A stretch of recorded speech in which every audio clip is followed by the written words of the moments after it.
Okay, so welcome everybody. This is a big day.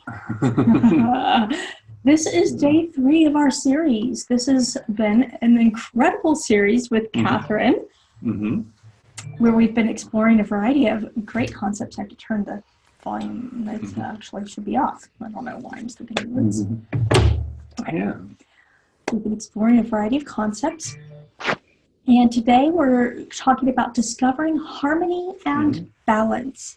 But that's not all. Today is also a big day for another reason. We are opening the doors today on our brand new program, brand spanking new, called the Aware Rider program. And this is a very special program we've been putting together behind the scenes with Catherine, us and Catherine. And it's a 6-week live course taught by the 3 of us together with, is it Charlotte going to help you a little bit? Yes.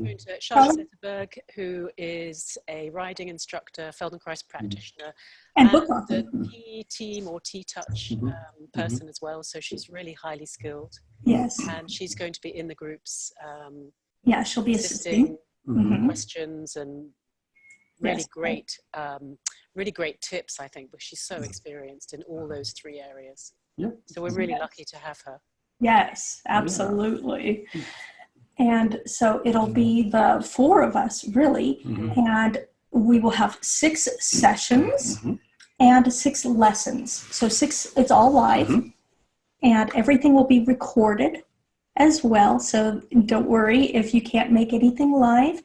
You can watch the recordings, no problem. In fact, you can download them so that you can listen to the audio anytime or place that you want, which is a huge plus, especially with these lessons, because it's nice to be able to do them in a quiet place, or maybe you want to do a variation of it on your horse. And so these are designed to build awareness, to... gosh, hold on. I can't. Shana made notes. I made a list, but I can't see anything from over here. My stuff is way over there.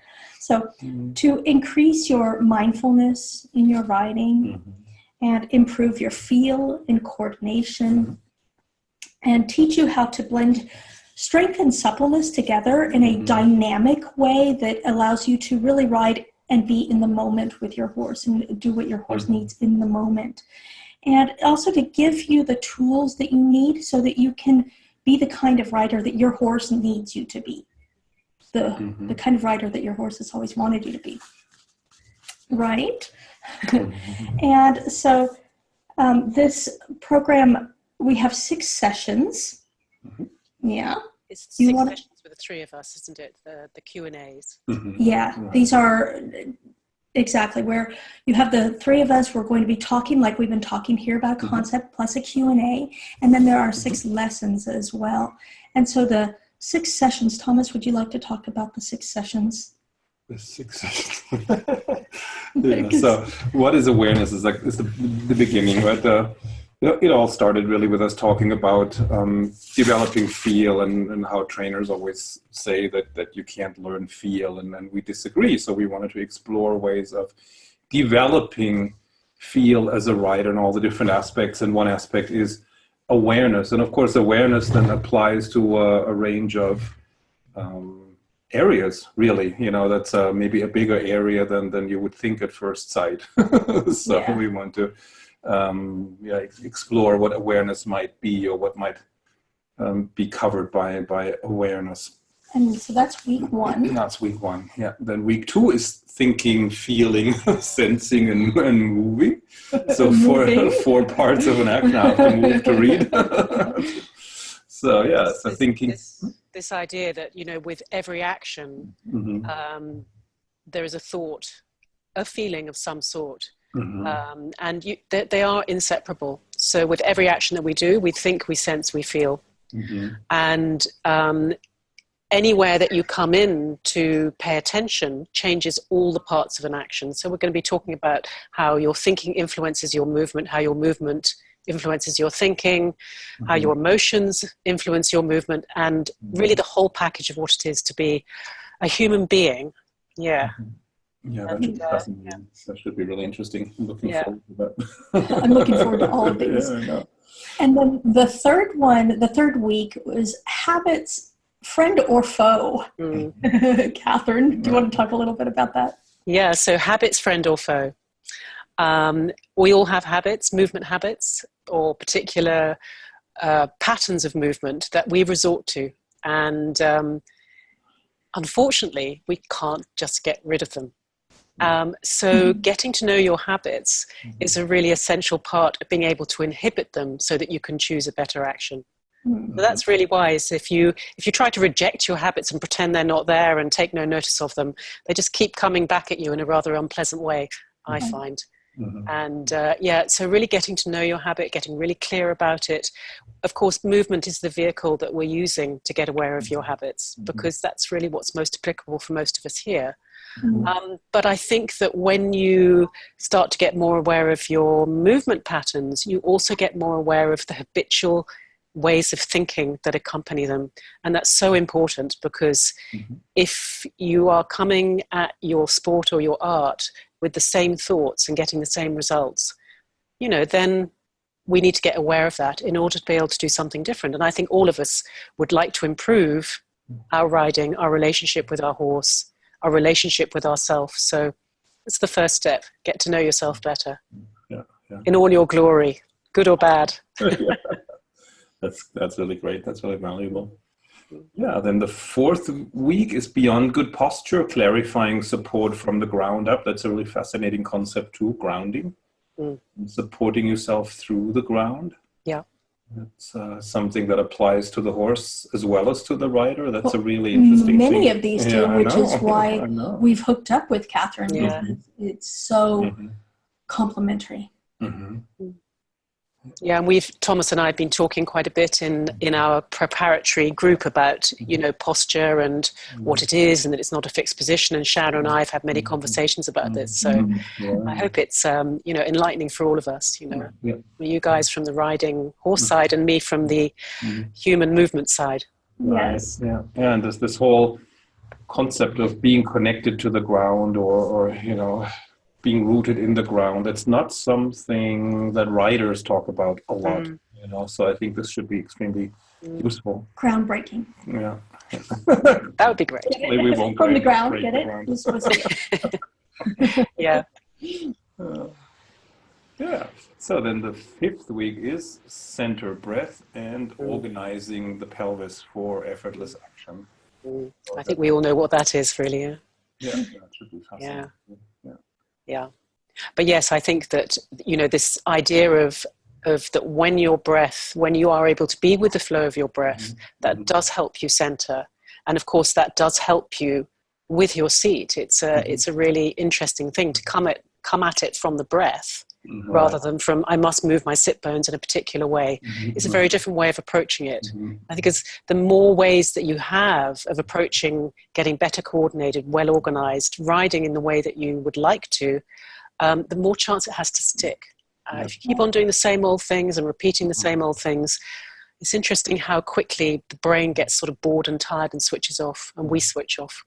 It's true. Yeah, and you're less likely to get stuck if you have several ways to achieve something, right? So if one way doesn't work, you can switch to another way, so that you achieve your goal. So that should be really interesting. Yeah, and then 6th week is creativity, spontaneity, and self-expression. That's really artistic, right? New conversation with our horses. Beyond technique in a way, right? To transcend the technique and then do whatever you want to do to express your ideas, realize your ideas. And you both of you have talked about, flowing with your horse when everything comes together. And, you flow with your horse, and it's like your smallest intention becomes action. Right. And that is a very beautiful thing, I think, in every part of life. It doesn't happen all the time. But if we can have these other 5 components of what we're going to talk about in the weeks, I think you create more of a chance of it happening. Yeah, absolutely. Right. Yeah. I think you can increase the frequency. Mm-hmm. Yes. You know, we can't ever be in the flow, in the moment all the time. It's just not possible for anyone. Yeah. Yeah. But if you can increase your ability to get into it, you increase the amount of time that you're in it. Right. Yeah. Yeah. Which is, you know, is such an amazing feeling. I have had so much in my riding. I'm not, you know, I'm sort of more at the beginning of that, but in other areas of skiing and, you know, it's an amazing feeling to be there, and it feels like you can do anything. It is, and it applies quite powerful. Excuse me. Yeah. It applies across the board. The principles, you know. And you're totally in that moment. That's all that's present for you. Yes. So this is why we chose awareness as the kind of header, if you like, because it's through becoming aware you give yourself the chance to have these very special moments, experiences. Yes, and to ride in a way that really touches upon all of this in your writing, not just here in our sessions. But you can take this and apply this into your writing and bring these elements into your writing. Yeah, and so this program begins on Thursday of this week. It runs for 6 weeks long, and I am going to post a link where you can read more details. There's further details about the whole program, and you can sign up. And if you have any questions after we are done doing our teaching tonight, you can ask your questions about the program. Yeah, and so, but we will go ahead and move on into our topic of discovering harmony and balance. Now. So Catherine's next lesson in the series. Yes. Yeah. I'm going to push that way. Okay. Yeah, so we came up with this last topic, you know, because in some ways it's a little bit like in the actual course that we want to do ourselves, is that feeling of being in harmony both with yourself and your horse is very dependent on quite a number of aspects. Balance is a really integral part of it. Awareness of where you are in space, awareness of where you are in relationship to your horse and to yourself. I'm going to teach a lesson tonight, which I hope will give you a new dimension to understanding your balance, and maybe illuminate some areas where maybe you weren't quite so clear about, which could be interfering with you finding this sense of balance and a sense of congruity in your body, which creates that sense of harmony. So, you know, that's from my end. And, you know, I'm guessing from your end, Thomas, you have a pretty good idea of what you're looking for in your horses and when you're riding in terms of balance and harmony. Might come at a slightly different way. Sorry, Shana's computer had turned the sound on, so I didn't hear your last couple of sentences. I'm sorry.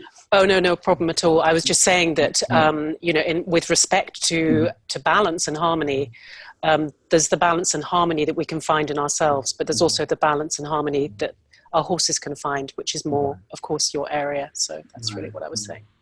Yeah, and both together in a way too. I mean, I guess in a way you could say there is a separate balance of the horse and the rider, and then there's the balance of both of them together. You know, and that's often the big difficulty, right?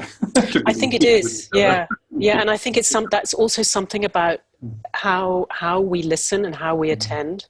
In that you get, maybe sometimes people will pay so much attention to their horse. 90% of attention will be on their horse and 10% with themselves. Somehow, I think if you can flow freely, almost like an oscillation between yourself and your horse, so that your awareness and attention goes where it's needed in the moment. Sometimes it needs to be more with you. Sometimes it needs to be more with your horse. It always needs to be somehow with the both of you and the connection. Right. And that's that's an art in itself, isn't it? Yeah. That's very, very important that you're attention is fluid, that it's not It's not stuck on fixed. any one detail. It's not fixed on any. It's like with everything else. You don't want to be rigid. You don't want to be fixed. You want to flow from one to another. And when you're riding, check different things. Check your seat. Check the horse. Check. So you kind of move from one area to another and keep an eye on how one thing affects everything else. Right? How your seat affects the horse and vice versa, or how a change in your posture affects the horse, how a change in the horse's posture affects maybe your seat, etc., and all these things. Yeah, and even more than that, when you're, some people you can see are very, very connected to their thoughts, so their attention is always on their thoughts as they're riding, and that can be quite limiting in terms of, paying attention to the sensations that let you know that you're in balance, that let you know that the front and the back of you is in a harmonious relationship. The two sides of you in a harmonious relationship. Can you move equally easily to the left as to the right? All those things. Can you rotate easily to the left? Can you rotate easily to the right? That is a harmony in itself. So yeah, it's about all of the parts of the action that we talked about earlier.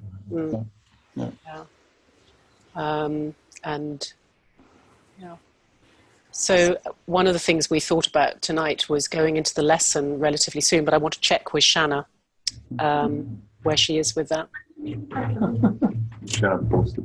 Hello. Yeah. Hi, I'm here. I have to get all the links out. Yes, there's always bookkeeping behind the scenes. It's interesting always to see how things that apply to the rider apply to the horse. Like Catherine was saying, these check questions. Can you turn yourself equally easily left and right, and whatever. Can you move equally front, back, left, right, up, down, and so on. And it's the same with a horse, right? Can the horse turn equally easily left and right? Can the horse displace his haunches equally easily left and right? Which means sidestep, essentially, right? Can the horse bend left and right equally easily? Can he support himself with the left pair of legs or the right pair of legs? And it's the same, right? It's all the same questions could be all the asked. same questions, Right, or both. And that's always interesting to see, right? And of course, if one of the two has a hard time like turning left, but can turn easily to the right, then the other one will have trouble with it too, right? Or if one can only support themselves with the left side of the body, but not with the right, then the other one will have trouble too, or the two together will have trouble doing it, right? So. Yeah, and I think in order to be able to inhibit those parts or those areas where we lack balance or we lack the choice, that is about getting aware of the habits again. So that's where patterns, getting aware of your habits and patterns comes in. Because you first got to notice something in order to be able to do anything different. The lack of choice is a good word. Choice of words. I like that. Yeah, I mean, as I was saying today, you might have one way, which is really a really good way of doing it. But if you only have one way, you're still limited, even if it's good. Yeah, it's true. And then typically there'll be a situation where that one way doesn't work, right? And like in training the horses, if you have one method that works to fix a certain problem, then it tends to exhaust itself, and there comes a point where it's no longer effective for whatever reason, right? And then you need to find another new way of doing or accomplishing the same thing, fixing the same problem. So maybe in Feldenkrais it's the same with people, that if you always fix one issue with one and the same exercise or movement pattern, then it works for a while, and then suddenly it doesn't. No, absolutely. Absolutely. And because it isn't like there's a trick to make yourself right. Right. I think often what gives us what we're seeking is the ability to pay attention and be with what we are, and notice and sense and be present. And in that noticing, something is already shifting and changing. Right. Yeah. And I hope we could have an example of that with the lesson tonight. How what you notice brings it to life and changes it. Yeah. So less doing and more noticing is generally what I think leads to long-term change. Short-term change is about fixing and correcting. And then, you know, you fix and correct, and somehow you find you're still the same old person the next day. Right. You find you're still pulling on the rein, or, you know, shortening your left leg, or you know, whatever it is that you do.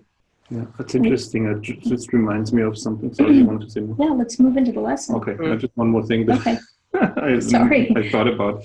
It's like when people ask in the online courses about a specific horse problem that they have, then very often there is a two-pronged answer. There is like, in the situation where it happens short term, there is this and this and this that you can do, right? Give this aid and do this thing and do the exercise. But then there is the long-term issue, right? So that this problem doesn't even arise anymore. Here's what you have to do, right? So that it's probably the same in Feldenkrais. I think it is, yeah. I think that's something about having such a refined sense of yourself that you are able to inhibit the very things that generally get you into trouble because you recognize and feel them. Yes. Okay. Sorry. We were both thinking something and kind of jumping at the same time. Yeah. Let's move into the lesson, and then we can continue our discussion and take questions and talk about the lesson too. Yeah, I think it would be nice to have the lesson early and see what questions emerge from the lesson. So, I think so. Yeah. So, as with all these lessons, you know, because of the constraints of doing a webinar, a firm chair is really great if you have one available. And handily, you have your desk or table there, you guys, because this lesson requires, if you have it, doesn't matter if you don't, to rest your arms on the table in front of you. So you need to be close enough to the table that you can get something from just above your wrist down, so you may move your chair a little bit closer. So yeah, you're just going to rest your hands comfortably in front of you. You'll be on the front edge of a firm chair if you have it. Or a squishy chair. Or a squishy chair if that's all you have. A copy of Thomas's hardback book is always handy to take the squish out. And take a moment to find a comfortable place for your legs that feels natural for you but allows you to have the soles of your feet on the floor. And sense your balance at this point in time. Notice how much effort do you feel that you need right now to be upright? If you are as upright as you could be, would that be hard work? Can you feel certain places which switch on, if you like, and engage, feel like work? And now, be yourself. Be yourself. So stop trying to be upright, but be however you are. And sense your breath. And sense the movement of your breath in your torso.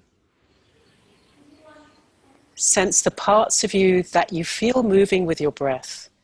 So that as you breathe in, you may notice that the in-breath pushes from the inside and expands some part of you. And that as you breathe out, that part of you shrinks away again.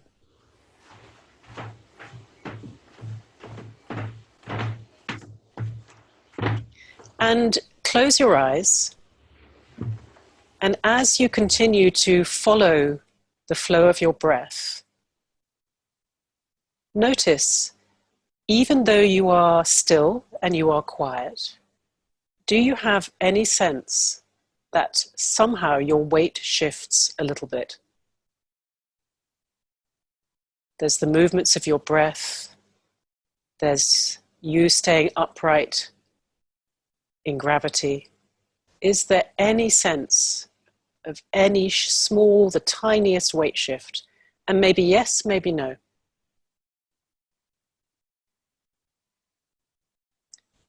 And now open your eyes and find an imaginary horizon in front of you. So somewhere which feels like it would be at the height of your horizon in life, your eye height.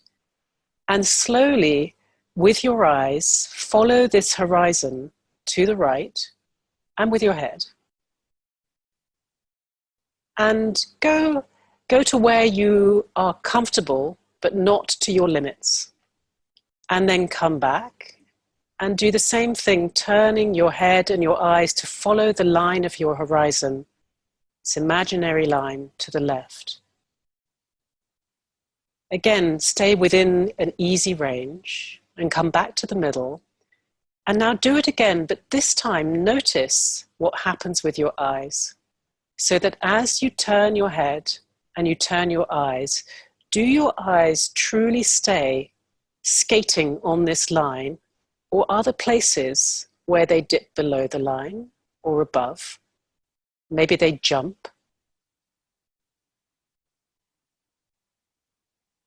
Take your time to really feel this in both directions. Do you sense that one eye tracks this imaginary line more accurately or more strongly than the other?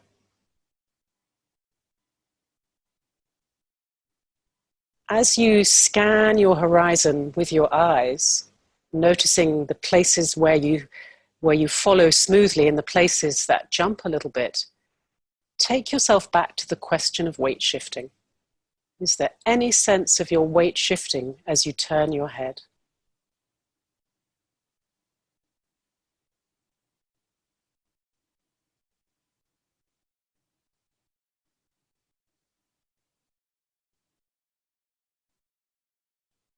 And then, when you've done that another time or so, come back to the middle and take a pause. You can rest just where you are. And once again, close your eyes. And now imagine a strange thing, that there is a clock in front of your chin. It's small. And with your chin, could you draw a line from your middle of your clock to 12, and then back to the middle towards 6? So you draw a vertical line in space with your chin on this imaginary clock. And as you draw this line with your chin on the clock in front of you, sense how this movement of your head and your face travels down your neck. And can you feel something changing between your shoulder blades? You have your arms resting on this surface, so it's almost like a stable place for your arms, which gives you the opportunity to observe any subtle changes in these vertebrae between your shoulder blades. Maybe even your shoulder girdle itself adjusts a little bit to this movement of lifting your chin to 12 and taking it to 6.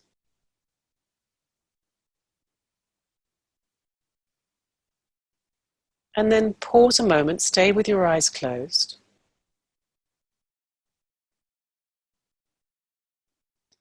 And now take your chin to 12 on your imaginary clock.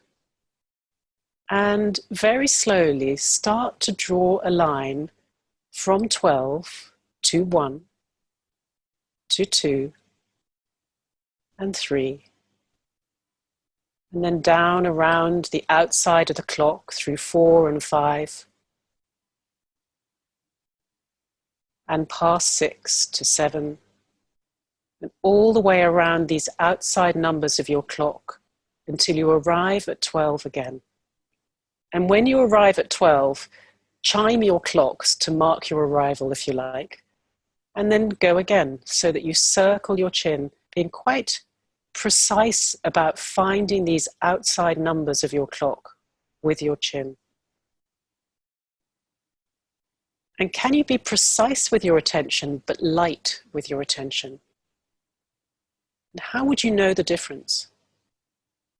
Maybe if you hold your breath, or you work more in some places than you might need to. Do you tense your eyes at all when you get to an area or part of the circle that's difficult?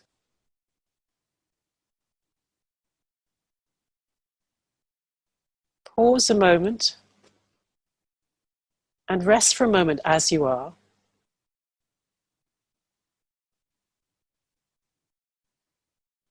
And now once again, take your chin to 12 and circle around the outside numbers of your clock a bit more smoothly now, so you can kind of join the numbers up so it's a continuous circle with your chin. But as you circle your chin around these numbers, look at the bridge of your nose with your eyes and your eyes closed. So you kind of have to imagine that you could see the bridge of your nose and still circle your chin.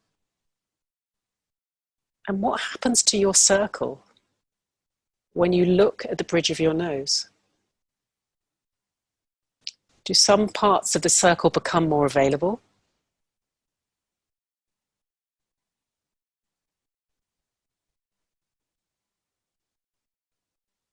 Pause a moment again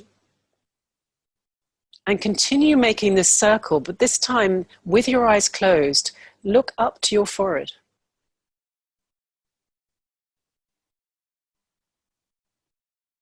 What's it like to look up almost inside your forehead with your eyes closed and still find the outside numbers of your clock?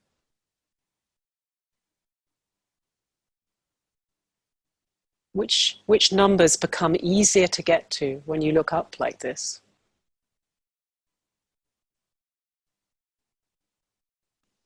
And once again, pause. I just want to say it's worth saying, keep your eyes closed for a moment, but it's worth saying that these movements, obviously they play with your balance, but they also play with your orientation in space, which is very much to do with your vestibular system.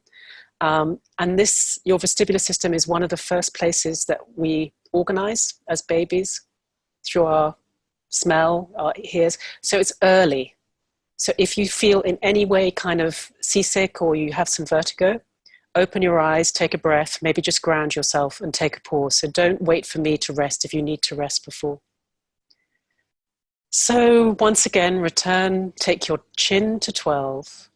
And this time stay at 12 for a moment, and with your eyes closed, imagine that you're looking at a spot on the wall in front of you.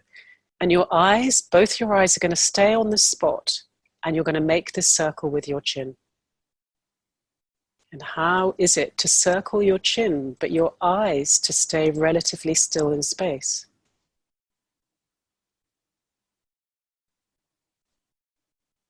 Not so easy.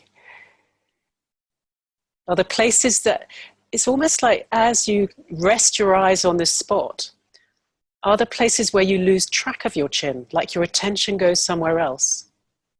Maybe you start to circle with your nose, or your thoughts go somewhere else altogether.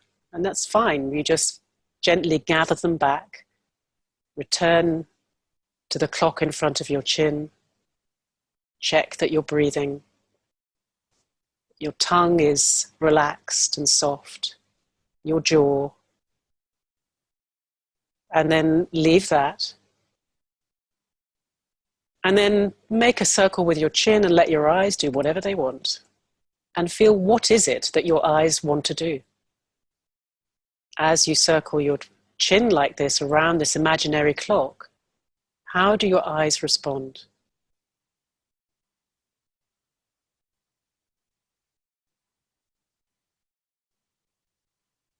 And then leave that and take a full rest. So if you want to rest on the back of your chair, that's fine. If you want to slouch or slump or put your hands somewhere else, just pause and sit and wait for a moment.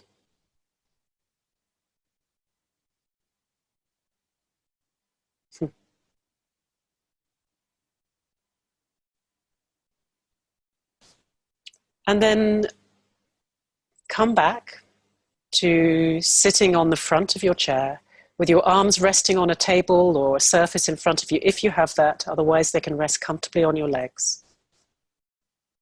And in your mind's eye, draw a diagonal line which goes from your chin, it goes through your skull to the opposite point on the top of the back of your head.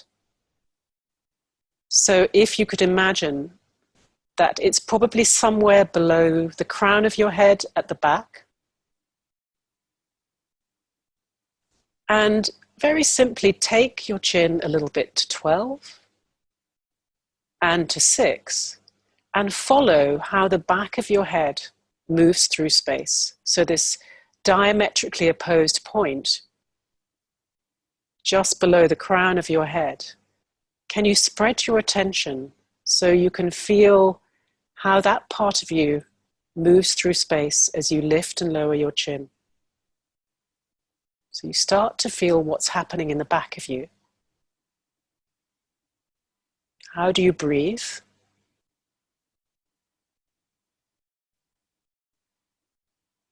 And now pause a moment. Take your chin to 12 and start to circle from 12 to 1 to 2 to 3 and around all these numbers of the outside of your clock. And as you're circling your chin, can you spread your attention so that you can follow the circle that you're making with this spot in the crown of your head?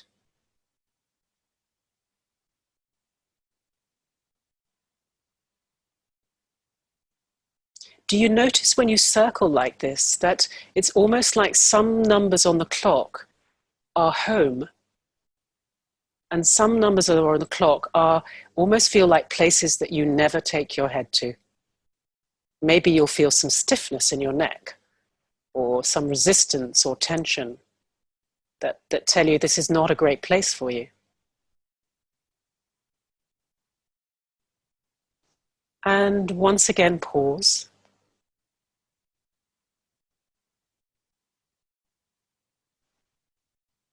And now keep this clock in front of you, in front of your chin, which is facing you. And then establish another clock behind you, which is behind the crown of your head. And that clock is facing forwards. So the clocks face each other and your head is between these two clocks. And now see, could you take your chin to 12 and circle your chin around the outside of your chin clock? And could you track at the same time this clock, imaginary clock behind the back of your head? Can you feel how when you're, maybe the next time that you get to 7, stay there, and when your chin is at 7, whereabouts is the back of your head?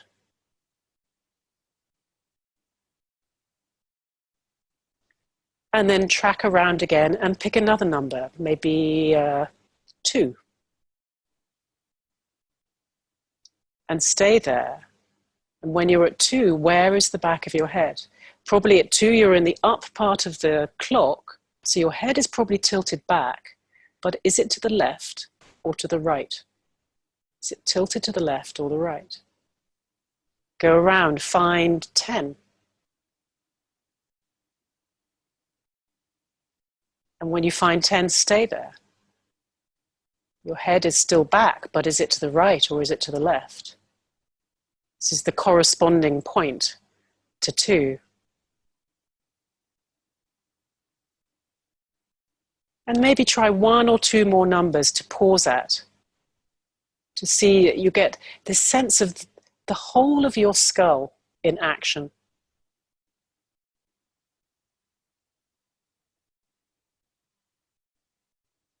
Feeling where the movement's smooth, where you're a little bit less clear about how to organize it. And then pause again.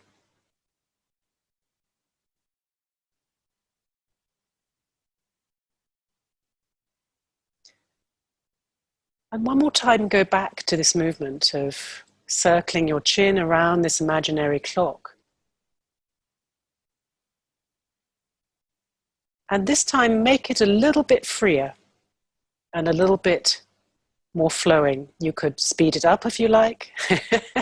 Yeah, you could do a bit of Indian head dancing. Now you know how they can do it, yeah? And as you circle your chin, can you also lightly track this place at the back, the crown of your head? So you've got these two clocks and these 2 points on your head. And then keep this circle almost in the background as you start to sense what's happening between your shoulder blades, down your spine. How do your collarbones respond? Your shoulder girdle? Can you feel any change in your arms according to where you are on your clock?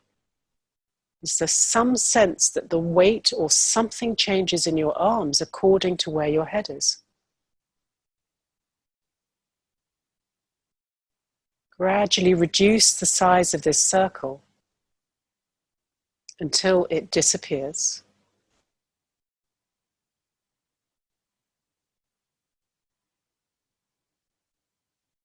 And when it's so small that it's barely visible, stay there. And still with your eyes closed, sense your breath and the movements of your breath. And do you have any sense that you move, the whole of you moves marginally? You know, our body is always trying to find equilibrium.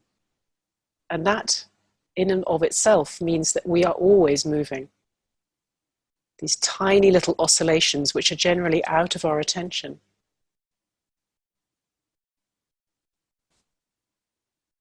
Very slowly open your eyes and re-establish, yes, you can let your hands rest, re-establish your horizon. And with your head and your eyes, track this imaginary horizon around to the right.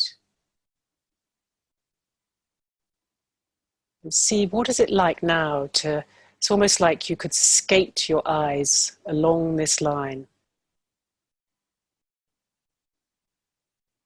Can you feel these subtle movements of turning, not only in your head and your neck, but down through your spine, your shoulders, your chest, your ribs, all the way down to your pelvis? There might be the smallest alteration in weight, in one hip being a suggestion of a little bit further back or in front.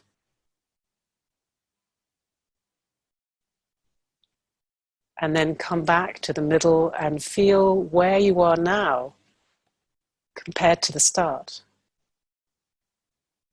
Your sense of uprightness, your balance, the quietness and the stillness.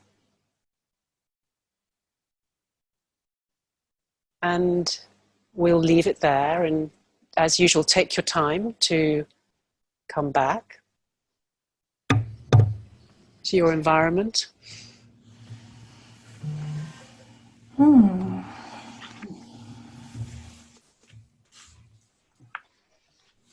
Always interesting. Mm-hmm. These are always so interesting. I picked a challenging one, I have to admit. It was.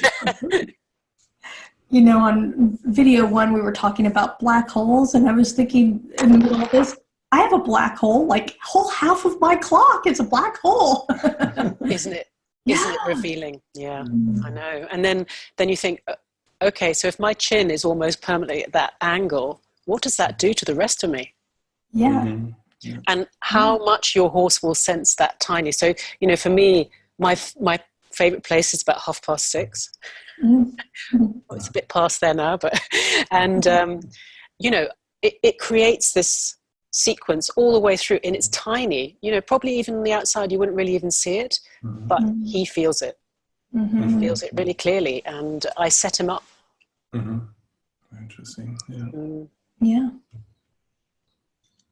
Interesting. Yeah, that's interesting. And you, what did you think? Yeah, this the clock was not round at first. It's like the spaces between the numbers were different, right? Or the one half was smaller, the other half was bigger.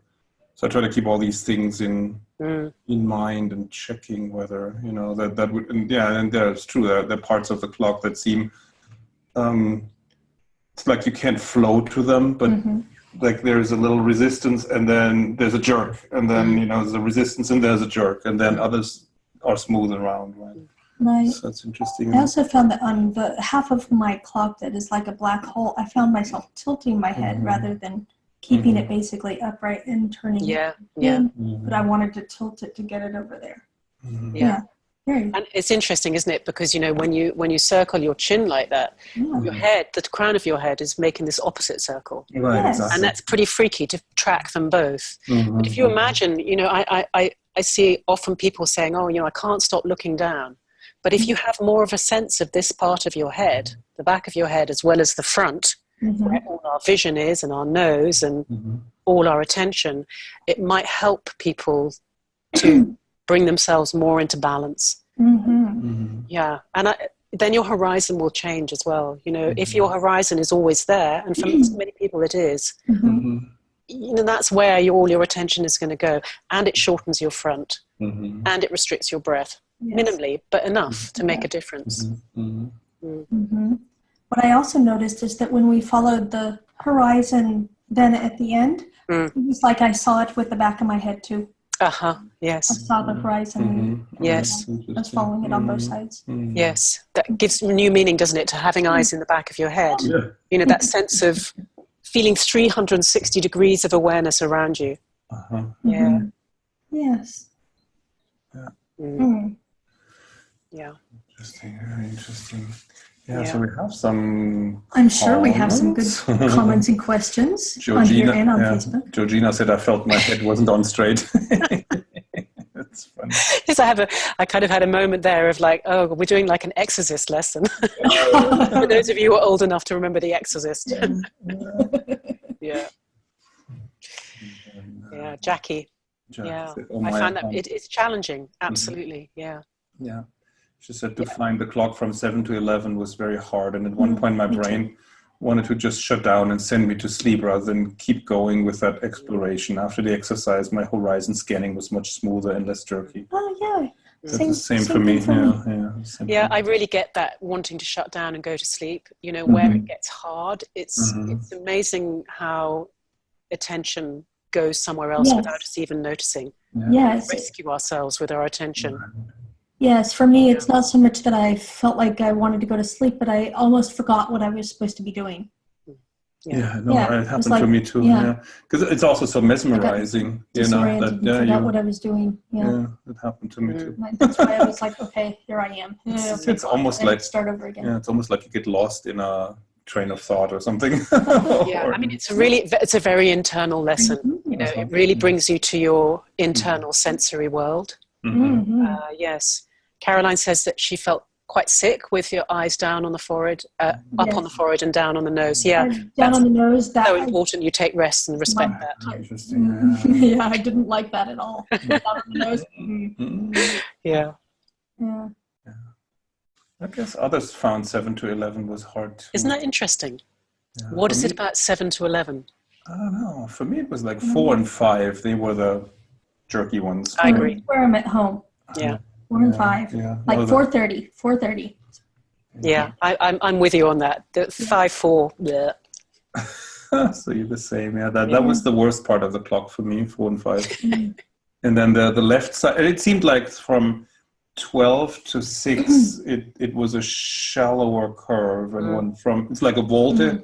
That's a little too shallow on one side, right? Well, the first half is too shallow, and then the second half is bulging. Yeah, that was the 6 to 12 was more bulgy for me. So interesting. So read some more comments. Yeah, Carolyn was saying horses do the same with changes, like when you're trying to load and they look determinedly away. Yes, it's true, isn't it? Yeah. I guess we do it with our phones these days too. You know? That's true, yeah. And then Ritter Dressage, it's Carol probably, right? Or We have several people on our team, and if one of them Facebook is funny. Found relatively easy, but a lot of snack, crackle, and pop. Enjoyed immensely. That's good. I'm glad someone did. Yeah. It's in some ways it's one of those lessons that, because it's difficult with the attention and it's the movements themselves are quite tricky, is that the kind of the rewards come afterwards sometimes. Yeah, that's true. or you get in that state where you are more present. Yeah, you can take that feeling and take it into your ride. It's perhaps helpful if you do this right before you go to ride.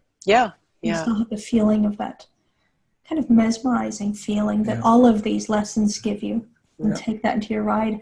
I don't know about others, but personally, I ride very well when I'm in that relaxed mesmerized. Like a hypnotic. Yes. Right. Yeah. I used to, if I hadn't slept a lot in a long time, like when we used to do performances, we would have sometimes nights where we were working all night to prepare and everything. And the days before, I often wrote really well because I was so relaxed.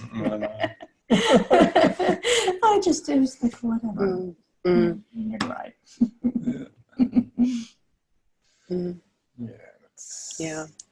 Jackie says, I think this made me aware how much my head is taking me to the 1 to 5 side of the clock, and my shoulders are following. Absolutely. Where your head goes, your shoulders will go, even if it's small. So riding a simple 20-meter circle to the left is more challenging for me. Interesting. I'm just scanning comments here on Facebook, trying to find something that addresses the exercise. A couple of other questions. Oh, here, Anne there Whitall says, wow, that was really hard to look up, threw me right off. Yeah. Nicola Dolby says that made me feel a bit queasy. Chantal also says, I became nauseated when I had to keep my eyes on one point. The second clock helped me a lot in making a nice circle. I never realized the movement of my eyes would make any difference at all. Never was aware of them, actually. Interesting, huh? Isn't that beautiful, though? That's the power of becoming aware, that you realize how much these little things actually affect your movement or how you sit. I mean, every asymmetry of your pelvis is reflected in an asymmetry of your eyes, the use of your eyes. Wow. So, unless you address the whole of you, you can't get the new things to stick too well. You have to kind of come at it, as we've talked before. But the eyes are so important in terms of how we organize our movement. But as you say, it's challenging because, that every single thing that we do has a habitual way that we use our eyes. And I think most of us probably work too hard with our eyes. And I think reducing the efforts and smoothing out the movements of the eyes makes a huge difference in your coordination. Interesting. That's so interesting. So Anya Ledo says, has been difficult to get the second clock in the same size like the clock in front of me, and the direct line from chin to the back of my head changes. Interesting. And Kat Impunkt says, it reminded me of the difficulty of riding an even circle. Yeah, exactly. Yeah, isn't it? Yeah, it's so challenging. Yeah, I could clearly see the times, which I apparently hardly ever visit. But I quickly got much better at the end. I had the feeling of a regular clock. I wonder, will it improve my voltas? I think so. Probably. I think so. Probably. I think so. If you can turn, I'm not going to say equally easily because, you're always probably going to have a bit of a bias, but if you can smoothly turn your head and your whole self, why wouldn't it? Yeah, I would imagine too that it will help, definitely. Yeah. Well, if the eyes affect the pelvis certainly affects your volte. Yeah. It may even start out by just becoming more aware of whether the volte is round or not. Some people feel it in their body, if the circle is round or a straight line is straight, and others have no clue. They wander around aimlessly and they have no sense of where they are in the arena, or that the second part of the volte was twice as big as the first part and stuff. And I think this would probably fix that. Or at least help. Yeah. Yeah. Yeah, that's interesting. Yeah, and then Catherine Dalmut says, looking into my forehead was difficult as my chin moved around the circle. Mm. Yeah, it's true. I had trouble with that too. Mm. It's like my eyes didn't want to stay there. No, mine didn't want to stay there, but I had the most trouble with the nose. It was just And I mean, for me, I know I look with one eye much more easily at my nose than the other. So to equalize the use of the eyes is not so easy, but there are lessons which really are about equalizing the efforts you make with your eyes, and it has the most stunning effect on your ability to use both sides of your body more equally. I wonder if it would affect your ability to basically be aware and utilize both sides of your pelvis. Yeah, absolutely. Eyes and pelvis. Yeah. When you said that, I was like, I bet this would help with getting the pelvis straighter. Actually. Yeah, I think so. And actually, you know, that at the end where, you know, I could see with you two that there was much less effort for you to be upright. I had a sense at the beginning that you had to do certain things, you know, like, I don't know, do certain things with muscles. But at the end, I had this sense of poise and this sense that your head was over your chest, was over your pelvis. And that is balance. You know, when you can feel the back of you as much as the front of you, that is balance. And of course, you can then decide, do I want to be more here or more here or more there? But you have once you've got that place where you can move equally easily in any direction, that is balance. Yeah, exactly. But if you're always committed to this,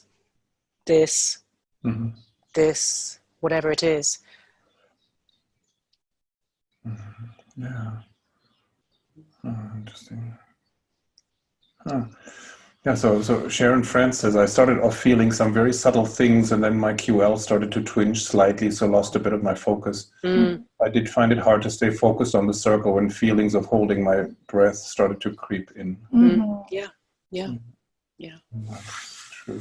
Yeah, and that can happen in riding too, of course, that people then hold their breath for whatever reason and then that interferes. Yes. But I think that there is something as well in that it's true that pain is incredibly distracting, of course. Pain and discomfort, because it's our body's, you know, alert, isn't it, that there's something wrong. Yeah. And it's true that it's hard to pay attention to anything else. But when it's a sort of muscular stiffness and things like that kind of pain, it can be really helpful to take your attention away from it and into finding an easy movement somewhere else. It can actually really help dissipate the pain, discomfort. Yeah.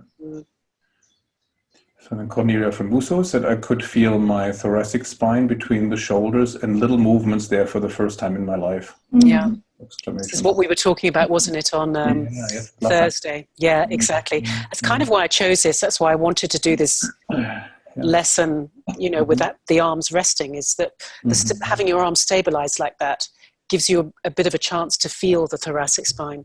These tiny little micro adjustments, you know. And if you've got that kind of availability there, it's almost invisible, but it makes a massive difference to your ability to balance your pelvis how you want. Yeah, that's so fascinating. So Charlotte Zetterberg says, it's interesting to follow how the shape of the clock circle changes. Sometimes mine was shaped like a pear. And the more challenging it becomes, you just need to go slower in order to be aware of all the numbers of the clock. That's a bit She said at the end, my neck was very free and the movement was easy to sense down to the pelvis. Interesting with the connection between eyes and neck.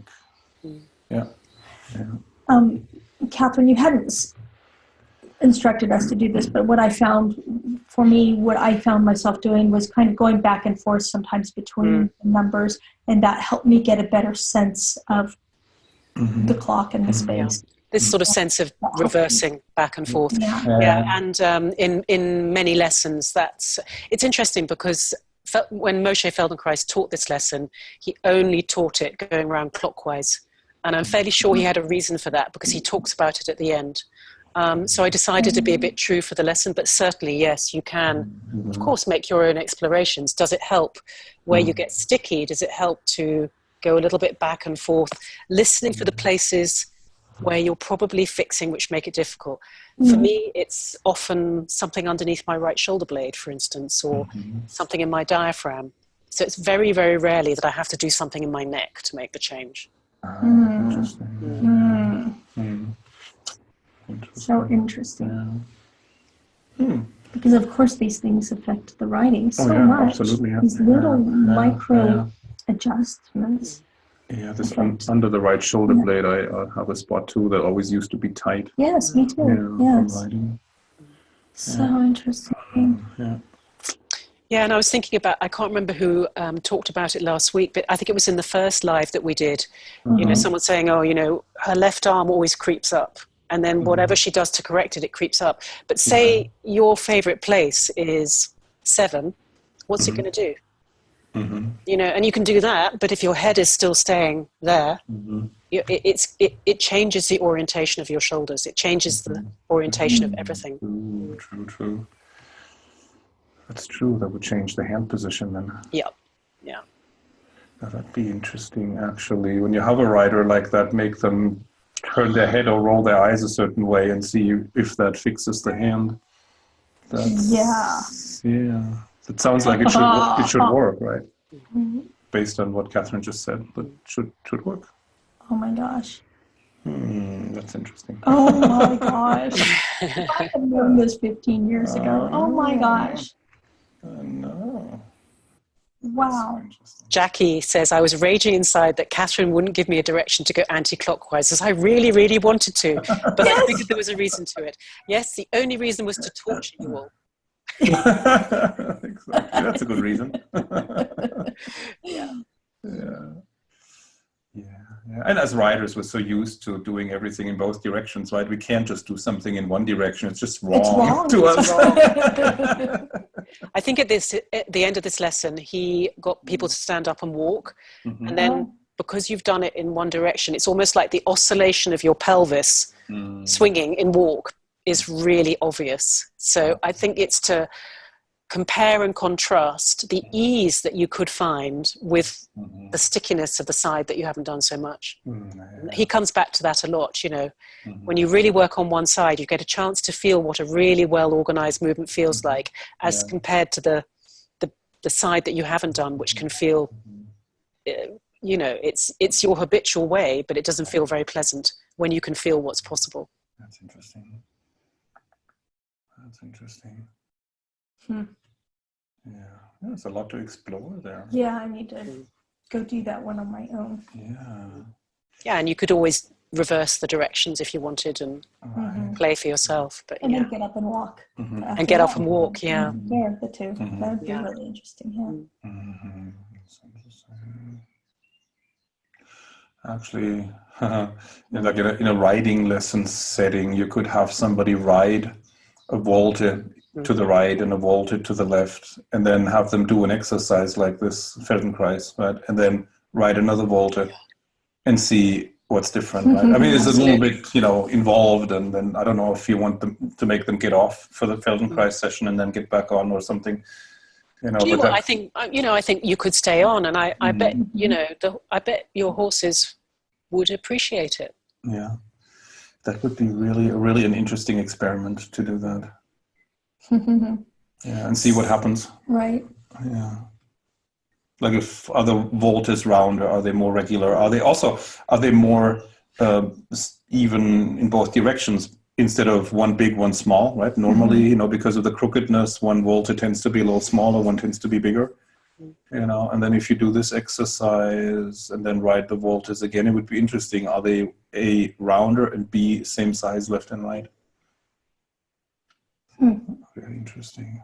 You know what? I think it's the Alexander technique people. They often talk about that there's as much skull behind your spine as there is in front of your spine when you're standing in your true length and uprightness. But with the way that we live our lives, there's often an awful lot of skull in front of your spine and not much behind. I find that a really useful image when I'm riding is to feel, can I have this sense that, you know, of that rather than that. Very true. And then also the top of the spine is relatively high up. It's quite strange. It's sort of kind of at the level of the jaw and ears. Right. Yeah. And so this sort of, you can make these circles almost like a ball on top of a a pencil.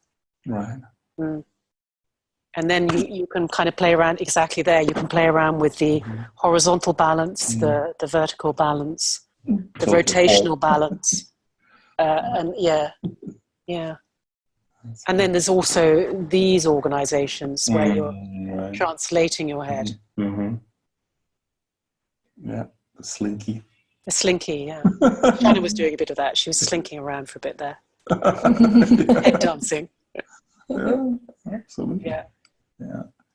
Sometimes I do stuff like that too, just to explore. Yeah, I was exploring. You know, in which directions can I move, and what does it feel like, and where am I normally? You know, how centered am I? You know, so it's sometimes find it useful to explore all the different axes and get a sense of where you are in space.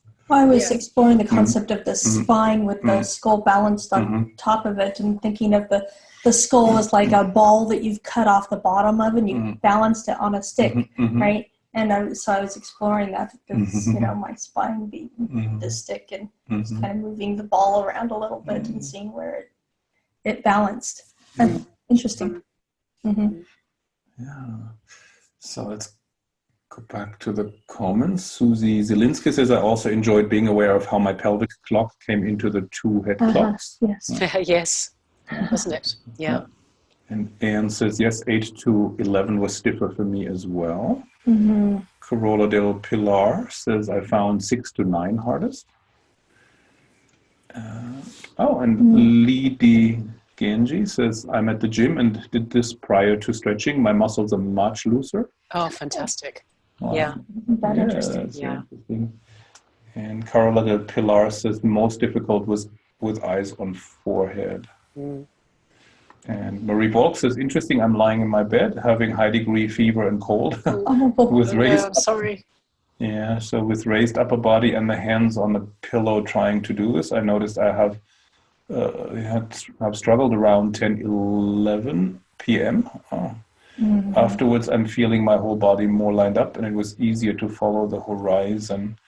It's rather weird that it even works when you cannot do the exercise precisely as it was meant to be. I'm always so amazed what Feldenkrais can do. It will be interesting what I feel when I soon will be wobbling outside to feed my horses. I feel some interesting effect. Thank you, Catherine. No, you're welcome. And I think that's a really interesting pointer that Marie makes, is that you could do, and we talked about this last week, you could have done that whole lesson in your imagination and you would still feel big changes. And the strange thing is that as I led you through it, I felt the changes in myself because I was sensing the movements, and now I can feel the balance of my eyes has changed. So my right eye is my dominant eye, and normally I feel that more focused, a little bit more tension in the muscles, and I can really feel how that's evened out through teaching the lesson, watching you and Thomas doing the movements has gone into my body. Oh, interesting. Thank you so much. That's fascinating. It's all so fascinating. It's like all these little things that just keep blowing my mind. And if I had known this years ago. I know. So I suppose, as long as you think that how we move is to do with just the muscles and the skeleton, it's not. It's to do with the brain. It's to do with, changes in the brain, learning new movement pathways, the attention. We now know through research that when you move with attention, movement changes. The attention is so important. And that with repetitive mechanical movement, not so much. You have to do many, many repetitions and you still might not get change, long-term change. Long-term change in your movement is dependent on how you listen and attend to yourself. So it actually changes the way the neural pathways are built. Exactly. Okay. Very interesting. Yeah, that makes sense that if you do it consciously, you don't need as many repetitions. I think Feldenkrais as well was, way ahead of his time. One of his quotes is, what I'm looking for is not flexible bodies, but flexible minds. He understood that it was about, how we think, how we attend. Yeah, that's true. Yes, in fact, I just read that quote today. I had shared that, and I read it, and I was thinking about it just today. Yeah, with the horses, I've noticed that too, that sometimes I tell the students that mental flexibility has to come before physical flexibility. Yes. Like before the horses can move their body a certain way, it's almost like they have to be able to imagine the movement. Absolutely. Or think it. This isn't even that far-fetched. Of course, they have, if, even if they can take a step to the right, if they believe they can't, then they can't. Because sometimes you get situations where you ask the horse to do something, there's resistance there, and you don't get the feeling that the horse is physically too stiff to do it, but it's more like he doesn't believe that it's possible, or he doesn't think that he will survive, or he doesn't believe that leg that needs to support the weight is strong enough, or he feels like I have no joint there, my body doesn't go that way, right? It's a mental thing, right? And once they try it, they can do it. That's why sometimes you get big resistance the first time you try something, and then by the third repetition, it's actually pretty good already. And it's not like the muscles massively change in 10 minutes, right? So it must be more of a mental issue with the horse, right? So that same thing. Yeah, that makes sense. And it kind of comes back to what we were talking about at the beginning, is that when you change your thinking, you change your movement. When you change your movement, you change your thinking. When you change your feeling, there's a movement that accompanies it. So any part of yourself that changes the whole. And I think that's what you're saying really is. Exactly, Yeah. That's so fascinating, so interesting. It is.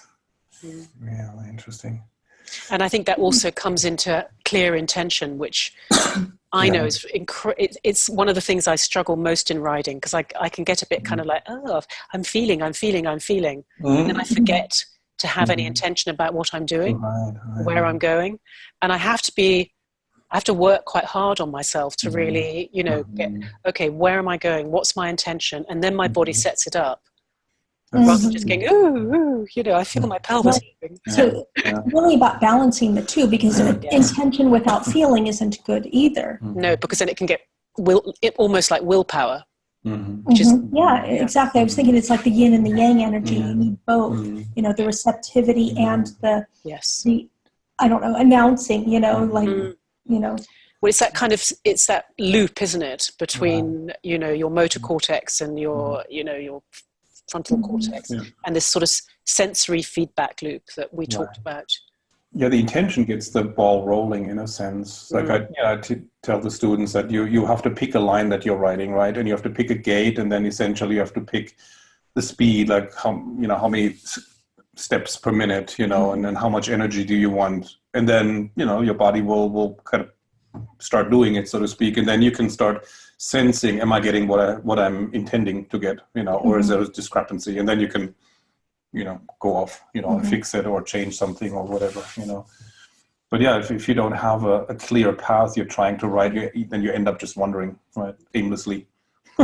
So, some people forget that. Yeah. So let's see here. Then I'll have to go back up again, find my place here. Chantal was saying there is a form of therapy for post-traumatic stress that uses eye movements, and it seems to help. EMDR. Well. Interesting. What is it called? EMDR. Eye movement desensitization. I think that sounds interesting. Okay, very interesting. Yeah, then Jessica Westphal had asked about reversing direction, and we talked about that already, doing it counterclockwise. Oh yeah, and Sharon France, is there a correlation between how accurate your circle on the clock is to how well you can ride a circle? We talked about that too. But see, other people are thinking along the same lines. Yeah, it kind of wakens up a different way of thinking about things which are challenging, doesn't it? Yeah. And then here Marie Borg says, I've done some Feldenkrais with mounted riders, single and in group, and their horses often fall asleep. The horses fall asleep. It's very interesting, and they bond better with the rider. Yeah. It's funny, actually. I think it was Joy Morris, who's one of the members of the Straighteners course. She was saying that because Linda Tellington-Jones, who does T-Touch, but she originally trained in Feldenkrais and then kind of took Feldenkrais into working with horses and developed her whole method. But she worked a lot with Rainer Klimke, and apparently when she worked with his horses, they used to completely fall asleep, which was no good for a competition horse. So she had to develop all the different kind of moves which would be for competition to wake them up. And because sometimes you need to have a bit more alertness. But but there are lessons in Feldenkrais which are definitely enlivening, and lessons which really bring you very internal and sensory. Interesting. And it's funny today because I have a sense today that that lesson was quite internal. It was, and it means people are quite quiet with their thinking. And there's not so much, but what about this, but what about this, but what about that? It's just being with yourself and very true. your experience. That is interesting. And the calming lessons, though, could be really useful for nervous horses or nervous riders, right? So that could be something or good just to do. Scattered, like a lot of riders, they just, our lives are so scattered, There's so much that we have to manage all of these things and keep track of all of these things. And we kind of go through our lives that way. That's why moments like this where you just bring it to a core center are really nice. And I cannot imagine this would be bad for riding. Like I said, my best rides are when I kind of go into it kind of mesmerized and relaxed and just kind of like, oh, whatever, I'm just going to ride. I'm just here to ride. Yeah, and I think the horses really appreciate when we're more present and more in ourselves rather than scattered. Yes, absolutely.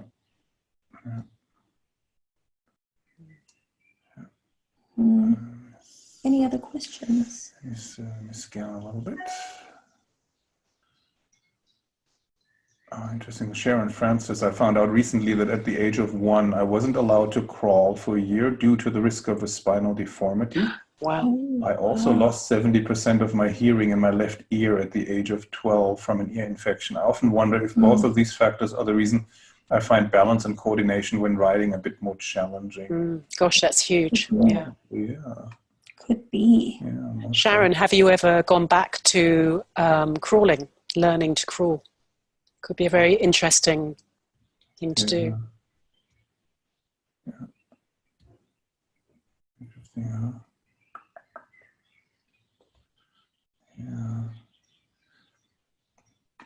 let's look at Zoom. Maybe Sharon will post on Facebook. There were some other things that weren't related to the exercise, to the lesson, right?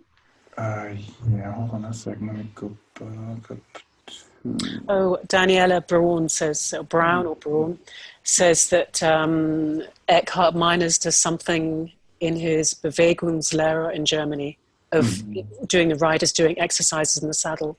Right. And when you see the riders beforehand and after they get back on the horse, there's a huge difference in the horse's balance. Yes. Very different type of exercise. Yeah, it is very different.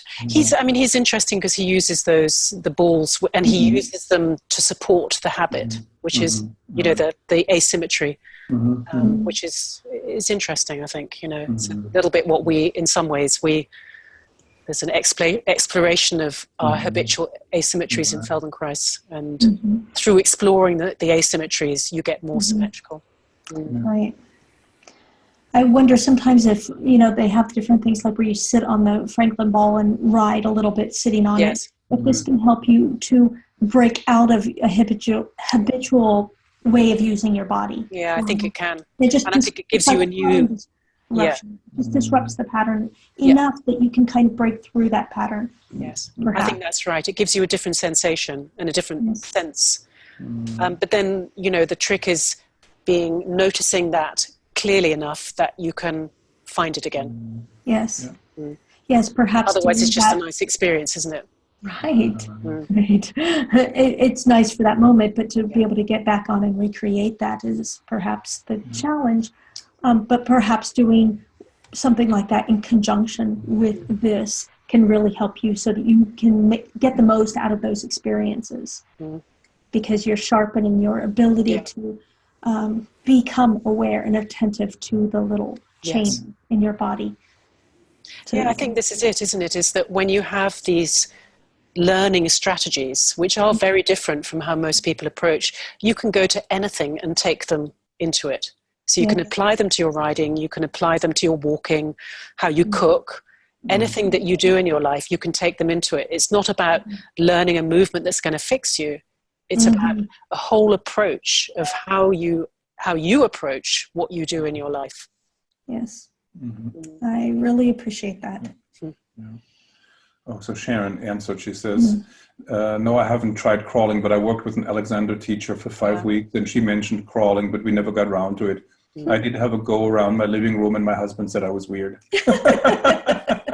I think it'd be really great to do that. It's something that I've worked with people who haven't crawled. I've often done a whole series of lessons with them, which goes through the developmental movements leading up to crawling and then crawling, and the difference because it's these developmental movements that form the foundations for our adult movement. So going back like that can really transform your adult movement. And as you said, balance is difficult for you. This could be something worth revisiting. Yeah. Okay. Revisiting for the first time. Does that improve then their sense of body awareness?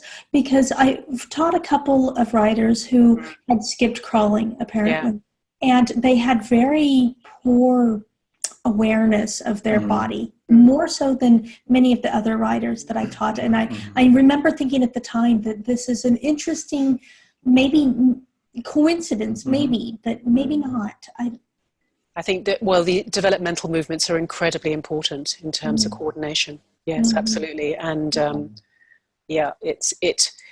I think with slightly going off topic, but I think with kids who are possibly dyspraxic, one of the things that you can do with them is setting up these cross connections from the right side of the body to the left side of the body, which is what you're doing in crawling. These cross patterns are incredibly important. All actions, running, doesn't matter what you're doing. But it's about the relationship between right and left, and so it can, exactly.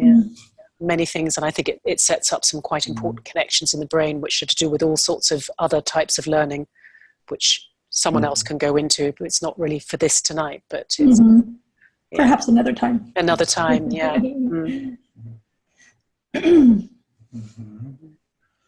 Let's see here. So Jackie was saying, I'm looking forward to doing more Feldenkrais on my horse.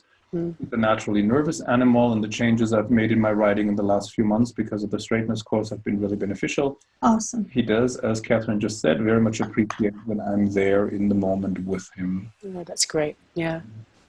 And, then Daniela Brown says, one of my instructors says that the Franklin balls are great to change the balance and bring some movement into the system, but it's a form of passive change. While changing, for example, the length of your stirrups, that's an active change, and the body remembers these two changes differently. Yeah, makes sense. Interesting. Huh? It is interesting. All right. Sharon says, wow, thank you, fascinating. I will explore this further. And, yes, and report back to us. Yes. I'm very interested. And Jessica says, I'm cooking right now and I feel grounded with my feet and sky high with the top of my head. Oh, that's, That's great. This is it, isn't it?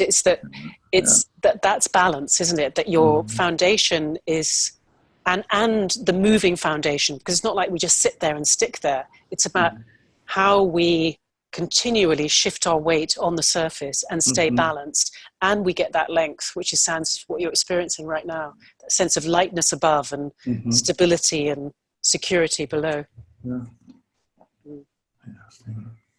So here Calogero Chaltrona says, I wonder if sometimes when we learn a new way of moving by becoming more aware, we somehow initially lose attention as our brain prunes the old neural path to develop new ones. And this is why also the horse might fall asleep, is also they have to develop new ways of attuning with us.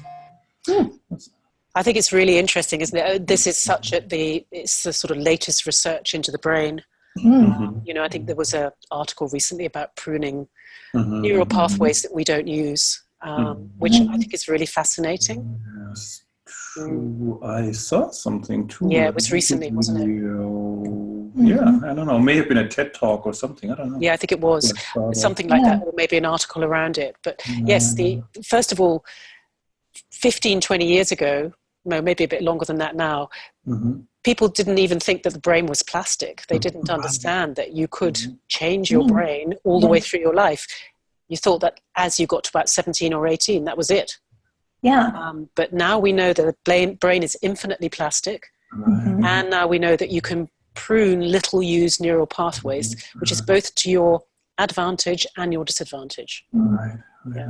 Yeah, it's just, of course, you might want to have some of the ones which were about really being skilled still there, but if you don't use it, maybe they become less available. I could say that with Latin. Latin I did to a quite a late age, and I can't remember a thing.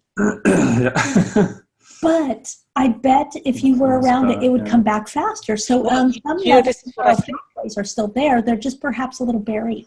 They're very buried. They're in the graveyard of my school days. Travel to ancient Rome and then. Yes, that's what I need to do.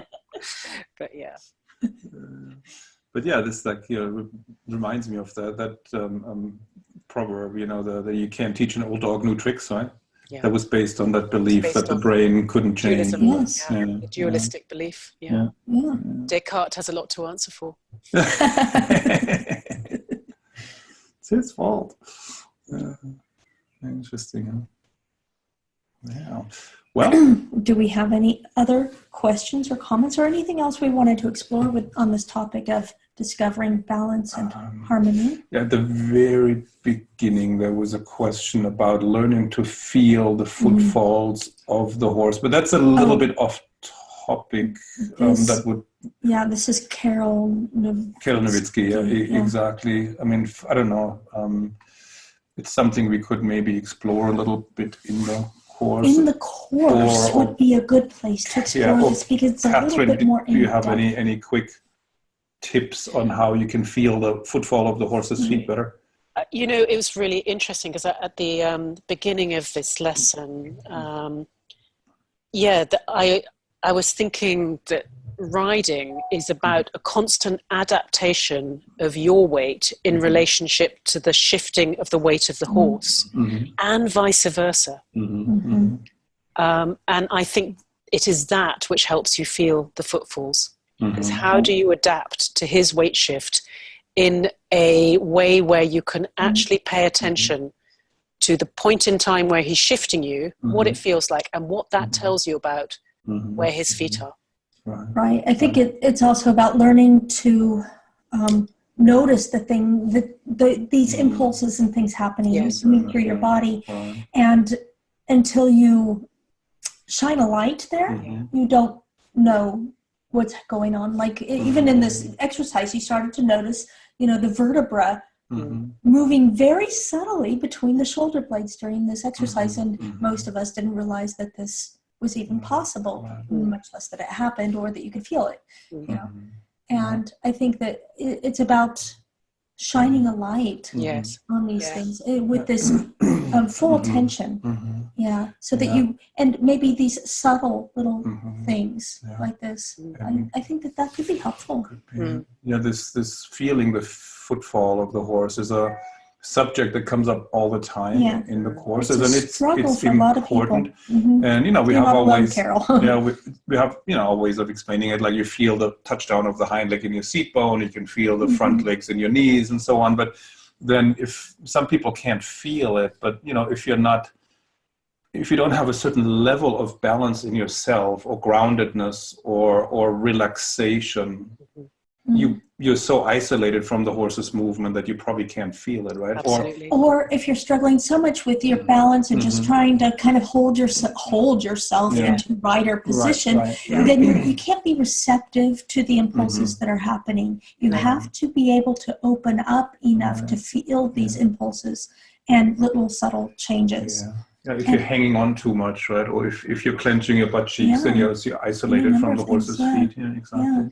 I mean, this is the whole, thrust of what we've been doing, isn't it? About how can you reduce these parasitic efforts so that you can become more sensitive. And then really open up more. yes, So you can feel more and receive more. So that's and notice that it's only when you reduce the efforts that you can notice differences in quality. Yes. Did that feel better? Did that feel worse? If you're busy holding yourself together, yes, you can't feel. You're too busy contracting. right. Yeah. And it's a process, it's a process of working on your balance, your connection to the ground, working where your head is in space, working on finding all the possible movements of your pelvis and your spine, freeing up the rib cage, feeling the support of the ribs for the shoulders and the arms. It's constant, it's a learning process. Love to do it overnight. It's not really like that, as you probably imagine, but it can certainly take you, Feldenkrais can take you a long way to being able to feel those things that you want to feel, I think, with more accuracy and more quickly. Yeah. Yes. And maybe that our week 4 beyond good posture, clarifying support from the ground up would help with that. Well, each one of them do, because each one of these build upon the one before. It's really been very carefully crafted by Catherine and Charlotte that came up with this program together with a lot of thought and a lot of intention of how to build this so that it builds the skills in the, I was going to say riders, but, our course members.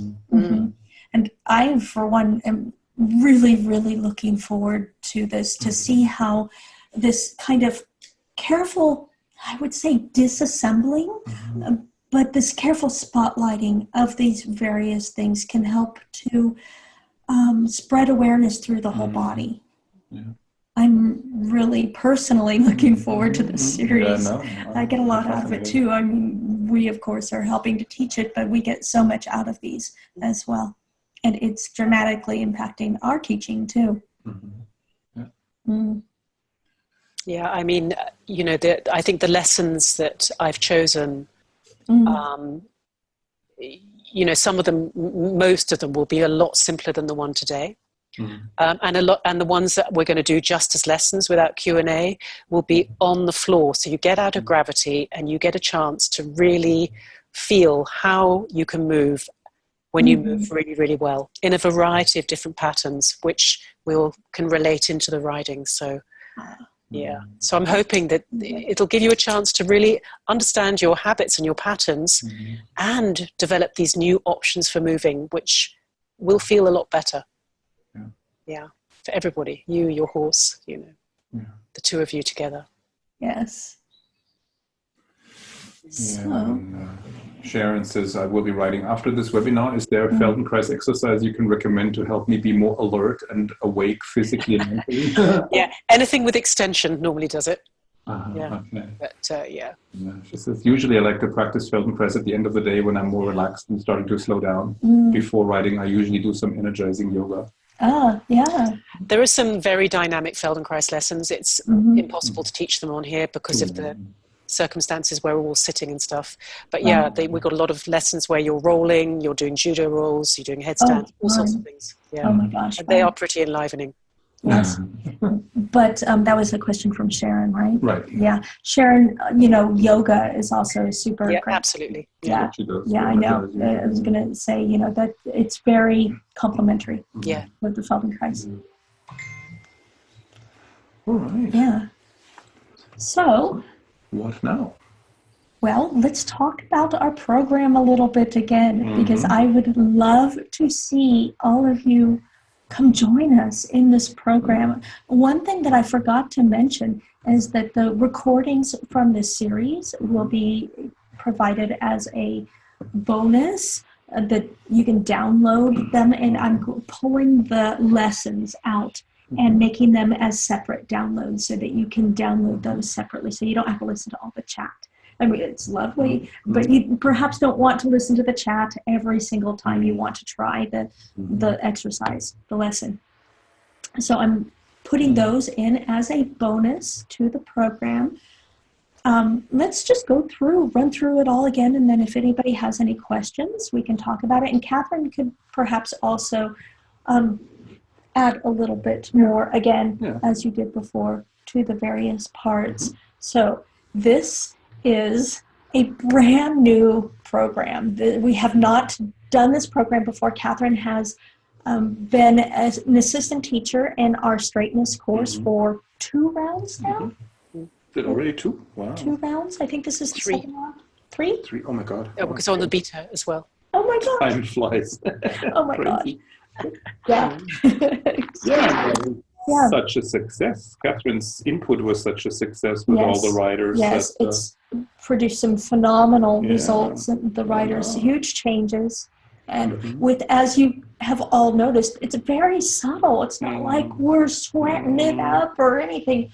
It's very subtle, but it has created some profound changes. Many of you on here watching are in the straightness course, so you know, you've seen this. That's why you're here, probably. And so this is a brand new program. We wanted to put something together with Catherine because this is so amazing and can really revolutionize really the way riders learn how to sit and ride and create a balance between the active doing and the receptive listening in the writing, which is so important. You need the 2 of these together, and they need to really be working synchronized together, not in opposition to each other. It's really important. And so we came up with this 6-week program, and this program actually starts this week on Thursday. That's May 9th.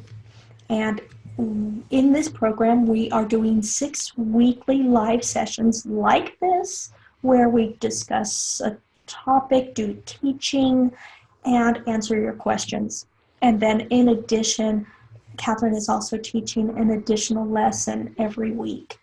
And these are on the floor, right, yeah, Catherine? On the floor. Yeah, so they are nicely complementary to these sessions we've been doing sitting.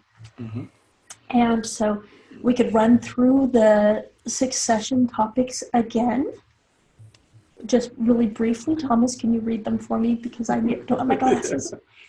So, what is awareness is the first one, right? That's the beginning, Yes. first week. And we'll talk about different Yeah. areas of awareness. And what this means, what awareness exactly. means in this context. Catherine, do you maybe want to talk a little bit about that again?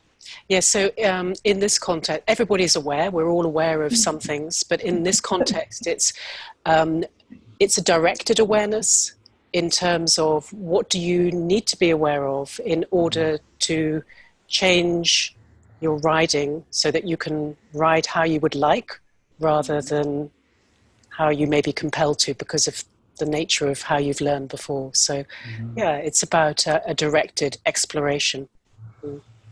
Yep. Then second week, thinking, feeling, sensing, and moving, 4 parts of an action. And that we kind of talked about quite a bit about how your thinking impacts your movement and vice versa. So we'll be looking at that. Yes, so interesting. Yeah, then number 3 was habits, friend or foe. Yes. I think that's quite self-explanatory, really, isn't it? It is. I think from the lesson today, when you know what you're doing, and that includes your habits, then you get an opportunity to do what you want with the quality that you would like. Yeah. But you've got to know what you're doing first, so you've got to get clear about it. Right. Try to shovel it away. Yeah. Good way of putting it. Then number 4 was beyond good posture, clarifying support from the ground up. Yes, which is a fascinating topic. Yeah, this is my personal thing, if you like, is where is the place that we are able to move in any direction without prior preparation. So it's this place of poise, of aliveness, it's Stability. Dynamic, it's not a position, it's not I'm in good posture, it's something completely different. Yes. Right. Yes. Dynamic stability, really, right? Right. Yeah. That isn't from being rigid or, being strong. It's only from there that your action can follow your intention. Right. Because if you have to do something to even get yourself unfixed before you can move, then the moment's already gone. Right. Yeah. Very true. Yeah. I'm looking forward to that, especially too. sounds really interesting. Then number 5 was center, breath, and organizing the pelvis. Organizing the pelvis for effortless action, as I just look here behind. Sorry. Behind the camera. Center, breath, and organizing the pelvis. And then number 6, creativity, spontaneity, and self-expression. A new conversation with our horses. That should be really, really fascinating too. Yes. I mean, and then those, in that last one, it's just be so great to hear everybody's experience of what that means to them. What is it to be expressive in your riding? What is it to creatively choose what you want to do in the moment rather than be compelled to do the same thing all the time? Yes. So we will do 6 sessions, one of those topics each week. Of course, all of them are recorded. So if you can't make it live, you can watch the recording. You can even download the video and or the audio, and you can stick it on your phone and listen to it while you're walking the dog or driving or whatever it is that you like to do. Just don't do these lessons while driving, I think. It's not a good idea. Especially if you have to close your eyes. No. You're the one driving anyway. Exactly. And then there will be 6 additional lessons a week. And again, same thing. You can download those and you can put them on a playlist on your phone so that you can go through them or choose the ones that you want when you want to do them. So you can try them out. Maybe vary them a little bit or modify them a little bit for trying some of them out on your horse. Like the ones lying down perhaps can't do that on your horse. But some of them you can perhaps modify, take the concept and try it on your horse. And let's see, is there anything else that I have missed about the program? I often remember after the fact. It's the usual lifetime access, right? Yeah, exactly. Thank you. Yeah, just like all of our programs, you get lifetime access to this. It doesn't go away. You can go back through the materials as many times as you want. It comes with an exclusive private Facebook community where we're going to discuss all of this. And you get the unparalleled support that Catherine and Charlotte give with the feedback and support they give is just amazing. And, I'm really interested to see where these discussions take us because, we all kind of go off on these tangents. And this is a place, this group, where we can do that. We can go off and go down the rabbit hole, right? To see where these discussions take all of us collectively as a group. And maybe we all learn something collectively together through that experience. What else? And everything is always recorded, so if somebody can't make the live event, you can always watch the recording. Everything is always recorded. It's a typical question people have. Yeah, and most of the people that are attending have been on one or more of our courses, so they know this is the way we operate. And like I said, you're going to get the bonuses will be the recordings of all of these sessions that we've done. These free series.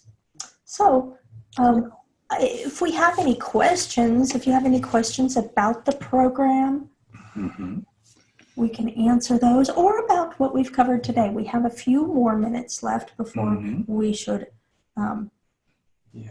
get off of here. Carolyn says, I'm so looking forward to this course. The Feldenkrais exercises I've done have helped me make really profound changes in my body. Yes.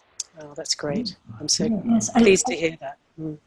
I really love the revolutionary way this can really change the way you relate to your body. Instead of thinking of, I've got to, stretch my leg and get my pelvis here and sit on my sit bones and this and that. Instead very subtly changing, like you said, changing the eyes affect the pelvis. This blows my mind. And I realized that one of my lifelong crookedness issues is perhaps related to these difficult areas on the clock. So, but like you said, Catherine, just becoming aware of it, you already start to change it. It already starts to improve. It's not like I have to go and do a whole bunch of exercises to, remedy this. Just becoming and building my awareness of this aspect changes the crookedness, or changes the orientation of the eyes, changes the orientation of the pelvis. Mm? Yeah, absolutely. And the beauty of it is that you're making these changes for yourself rather than being reliant on a osteopath or a massage therapist or Good point. very much something that you can do for yourself. Which is right in line with everything that we like to teach. You know, it's really about empowering all of you to have the tools you need to train yourself, train your horse, train yourself, and be in control of your learning process. So do we have any questions? Doesn't look like it at the moment. Okay. Well, for those of you who have not already continued the discussion over in the Facebook group, we do have a free Facebook group where we are continuing the discussion after this video today. You can go in there, or if you are signing up for the program, just take your discussion in there because the discussion is already happening.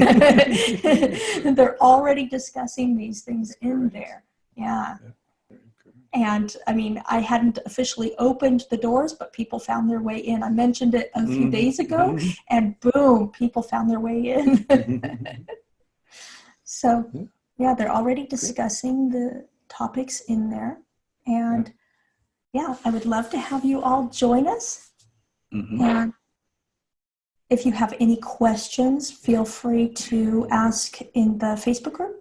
Or you can also email ritterdressage@gmail.com and we can help you. Or if you have trouble signing up, we can help with that. So, is that it? Yeah, I'm just kind of looking back and forth between Facebook I just want to make Zoom sure we don't miss anything. Yeah, exactly. Make sure we don't miss anybody's question or comments. That doesn't look like anything new is coming. So I think we're done. We've been 2 hours. So, So thank you, everybody. Thanks, everybody. Ending this 3-video series. Thank you, Catherine. Thank you. You're welcome. Thank you for having me, and it's been great to have the discussions. It's good. It's fun. Yeah, it's very, very interesting every time. And we will see you in the program.